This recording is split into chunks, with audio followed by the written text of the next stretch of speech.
आज हम राष्ट्रीय आपातकाल या नेशनल इमरजेंसी के बारे में बात करेंगे।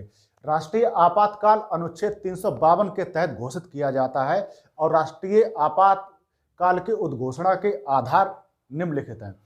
वर्तमान में अनुच्छेद 352(1) के तहत आपात की उद्घोषणा तभी हो सकती है जब राष्ट्रपति को यह संतुष्ट या समाधान हो जाए कि युद्ध, बाह्य आक्रमण या सशस्त्र विद्रोह के कारण भारत या उसके किसी राज्य क्षेत्र के किसी भाग की सुरक्षा संकट में है।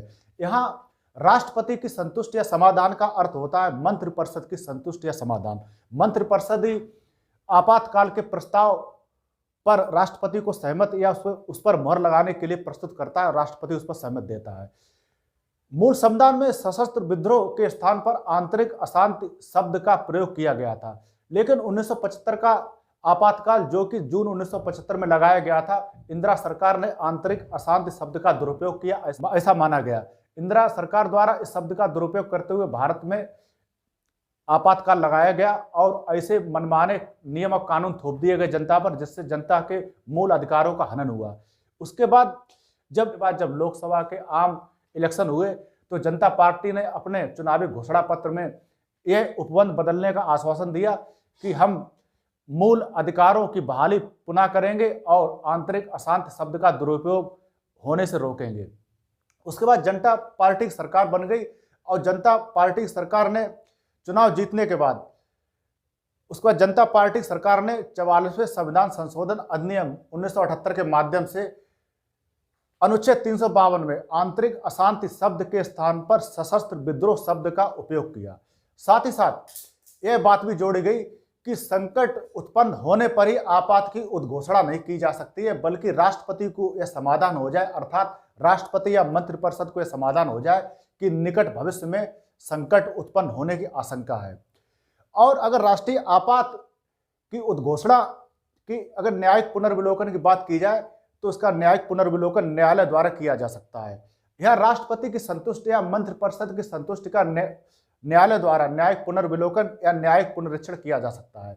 यदि उद्घोषणा भेदभाव तरीके से या मनमाने तरीके से या बिना ठोस आधारों पर की गई है तो न्यायिक पुनर्विलोकन न्यायालय द्वारा किया जा सकता है। अनुच्छेद 352(3) में यह स्पष्ट है कि अनुच्छेद 352 के तहत राष्ट्रपति कोई उद्घोषणा तब तक नहीं करेगा जब तक संघ के मंत्रिमंडल द्वारा यह विनिश्चय उसे लिखित रूप में ना भेजा गया हो। 44वें संविधान संशोधन अधिनियम 1978 में यह प्रावधान जोड़ा गया कि मंत्रिमंडल द्वारा राष्ट्रपति को विनिश्चय लिखित रूप में ही भेजा जाए। इससे पहले 1975 में जब प्रधानमंत्री इंदिरा गांधी ने अपनी इच्छा से उद्घोषणा कर दी थी राष्ट्रीय आपातकाल की, तो मंत्रिपरिषद को केवल इसकी सूचना दी गई थी कि उद्घोषणा प्रवृत्त हो गई है, अर्थात आपातकाल भारत में लगा दिया गया है। अगर आपातकाल के अनुमोदन तथा अवधि की बात की जाए तो उसके निम्नलिखित बिंदु स्पष्ट होते हैं। सबसे पहला, आपातकाल की उद्घोषणा सिर्फ 1 महीने तक संसद के अनुमोदन के बिना लागू रह सकती है। यदि 1 महीने के अंदर संसद के दोनों सदनों अर्थात लोकसभा और राज्यसभा द्वारा संकल्प पारित करके उसका अनुमोदन नहीं किया जाता है तो वह प्रवर्तन में नहीं रहेगी, अर्थात वह लागू नहीं रहेगी। इसका अपवाद यह है यदि आपात की उद्घोषणा के समय लोकसभा विघटित है या इसका 1 माह की अवधि के दौरान उद्घोषणा का अनुमोदन किए बिना ही उसका विघटन हो जाता है, लेकिन राज्यसभा ने उद्घोषणा का अनुमोदन कर दिया है, तो लोकसभा के पुनर्गठन के बाद उसकी पहली बैठक की तिथि से 30 दिनों तक उद्घोषणा प्रवर्तन में नहीं रहेगी। यदि इन 30 दिनों में लोकसभा उद्घोषणा के अनुमोदन हेतु संकल्प पारित कर देती है तो वह आगे भी लागू रहेगी, नहीं तो 30 दिनों की अवधि पूरे होते ही वह स्वतः समाप्त हो जाएगी। इसका दूसरा बिंदु आता है, संसद के दोनों सदन अर्थात लोकसभा और राज्यसभा द्वारा अनुमोदित होने पर आपात की उद्घोषणा 6 महीने तक लागू रहती है। इन 6 महीनों के बाद आपातकाल को तभी आगे बढ़ाया जा सकता है यदि दोनों सदन उसे बढ़ाने के लिए पुनः संकल्प पारित कर दें। संसद जितनी बार चाहे उतनी बार इस प्रक्रिया द्वारा आपात की अवधि 6 माह के लिए बढ़ा सकती है। यदि 6 माह की अवधि पूरी होने से पहले लोकसभा का विघटन हो जाए तथा राज्यसभा को 6 माह के लिए और बढ़ाने का संकल्प पारित कर दे तो नई लोकसभा के पुनर्गठन तक आपात की उद्घोषणा लागू रहती है। यदि नई लोकसभा अपनी पहली बैठक के 30 दिनों के भीतर उद्घोषणा की अवधि बढ़ाने का संकल्प पारित कर देती है तो ठीक, नहीं तो 30 दिन पूरे होते ही उद्घोषणा अपने आप समाप्त हो जाती है।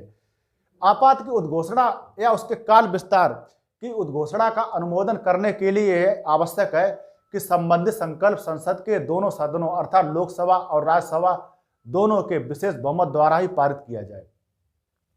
राष्ट्रपति जब चाहे आपात की उद्घोषणा को वापस ले सकता है। उद्घोषणा को वापस लेने के लिए किसी प्रकार के संसदीय अनुमोदन की आवश्यकता नहीं है। घोषणा है उसके क्या प्रभाव भारतीय संघ पर पड़ते हैं उसके बारे में जानेंगे। सबसे पहले कार्यपालिका पर क्या प्रभाव पड़ता है आपातकाल की उद्घोषणा का। आपातकाल की उद्घोषणा लागू रहने के दौरान राज्य सरकार को केंद्र सरकार के निर्देशों के तहत ही शासन चलाना होता है। इसका अर्थ ये होता है जो भारत का जो संघात्मक रूप है या संघीय व्यवस्था है वो एक प्रकार से एकात्मक राजनीति की व्यवस्था बदल जाती है या एकात्मक प्रशासनिक व्यवस्था में बदल जाती है। विधानमंडलों पर क्या प्रभाव पड़ता है ये देखते हैं। अनुच्छेद 353 का के तहत आपात की घोषणा के साथ ही संसद को राज्य सूची के जो विषय होते हैं उन पर कानून बनाने की शक्ति हासिल हो जाती है और आपात के दौरान राज्य के जो विधानमंडल होते हैं अर्थात राज्यों के जो विधानमंडल होते हैं या विधानसभाएं होती हैं उनको निलंबित नहीं किया जाता है, लेकिन केंद्र और राज्यों के बीच जो विधायी शक्तियों का वितरण होता है या उनका सामान विभाजन होता है वो स्थायी तौर पर निलंबित कर दिया जाता है। साथ ही राष्ट्रपति राज्य सूची के जो विषय होते हैं उन पर अध्यादेश जारी करने की शक्ति प्राप्त कर लेता है। अगर वित्त पर क्या प्रभाव पड़ता है इसके बारे में देखते हैं कि अनुच्छेद 354 के तहत आपात की उद्घोषणा के प्रवर्तन के दौरान राष्ट्रपति केंद्र और राज्यों के मध्य राजस्व के वितरण से संबद्ध उपबंधों में संशोधन कर सकेगा। राष्ट्रपति का अर्थ होता है, राष्ट्रपति जो संशोधन कर सकेगा उसका अर्थ होता है मंत्रिपरिषद संशोधन कर सकती है राष्ट्रपति के द्वारा। अगर लोकसभा और विधानमंडलों के कार्यकाल पर क्या प्रभाव पड़ता है ये देखते हैं।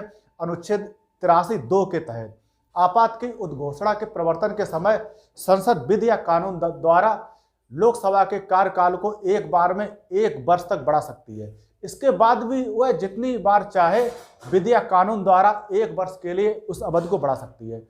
अनुच्छेद 172(1) का एक परंतु दिया गया है, उसके अनुसार विधानसभा की जो अवधि या कार्यकाल है उसे बढ़ाने का अधिकार भी संसद के पास ही है। अगर अनुच्छेद 19 का निलंबन की बात की जाए, अनुच्छेद 19 मूल अधिकार के तहत आता है। इसका निलंबन अनुच्छेद 352 का जब प्रयोग किया जाता है या आपातकाल का प्रवर्तन किया जाता है तो अनुच्छेद 19 निलंबन हो जाता है। लेकिन इसमें एक प्रावधान जोड़ा गया है अनुच्छेद 358 के तहत। अनुच्छेद 358 में दिया गया है कि अनुच्छेद 352 के तहत घोषित आपातकाल के दौरान अनुच्छेद 19 का निलंबन युद्ध या बाह्य आक्रमण के आधार पर ही होता है या होगा। सशस्त्र विद्रोह के आधार पर घोषित आपातकाल में अनुच्छेद 19 का निलंबन नहीं होता है। अनुच्छेद 358 केवल उन्हीं कानूनों को सुरक्षा प्रदान करेगा जिसका संबंध आपातकाल के साथ है और उनमें इस आशय की स्पष्ट घोषणा की गई है।